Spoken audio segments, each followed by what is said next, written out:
Hello, my name is Delvante. Recently, Disney has remade a movie called Mulan. Some of us are familiar with Mulan, some of us are not. But Mulan is a fictional character who cleverly impersonates a man and goes off to train with fellow recruits. Mulan was reputed to be a courageous woman who disguised herself as a man and fought in combat for 12 years. Then we have Joan of Arc, who most people knew was a woman, but she disguised herself as a man in battle. She also disguised herself as a man while incarcerated, and this was done for her protection. As we venture into the 18th century, we come across the name Robert Shirtliff. Shirtliff was a patriot.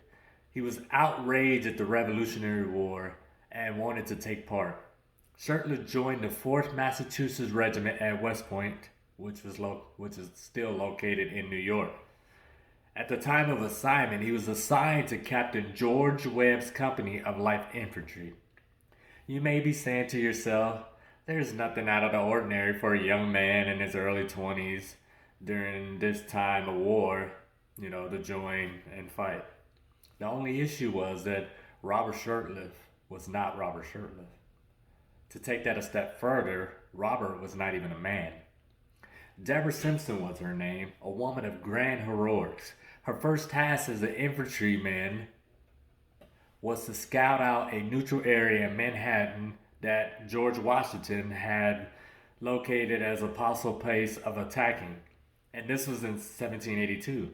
Sampson and two other sergeants led 30 infantrymen on an expedition and at one time got in confrontation where they were one-on-one with the Tories. She led a raid on a Tory home that resulted in capture of 15 men. At the siege of Yorktown, she dug trenches, she helped storm a British redoubt, and she endured cannon fire. For over 2 years, Simpson Astral Jenner has escaped detection despite many close calls. To show her dedication, after being shot in the leg, she extracted pistol balls herself from her leg, and at this same time, she was even gashed in the head by a sword during fighting. She ultimately was discovered a year and a half into her service in Philadelphia when she became ill during an epidemic. She was taken to the hospital and lost consciousness. She received an honorable discharge. She also received a military pension from the state of Massachusetts. The reason I chose Miss Simpson is because of something dear to my heart. In 2016, I attended the Infantry Basic Officer Leadership course.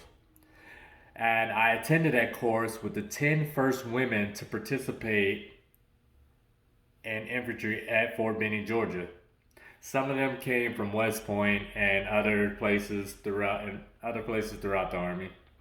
They decayed despite the pressure of being successful in a profession that looked down on them just because of their gender. 9 of the 10 successfully passed the course. 2 of the 9 successfully passed Ranger School, which is endured throughout the Army as probably the hardest training you can go through in the Army. And the things that was said about these women online was just horrendous. Whether people still believe that women have no place in infantry or is of no importance to me. However, I am proud of the women that trained alongside of me and completed the same requirements I did and even surpassed me to become Ranger. I feel like Deborah Sampson is the pioneer for all women in the combat arms today. Thank you, Deborah.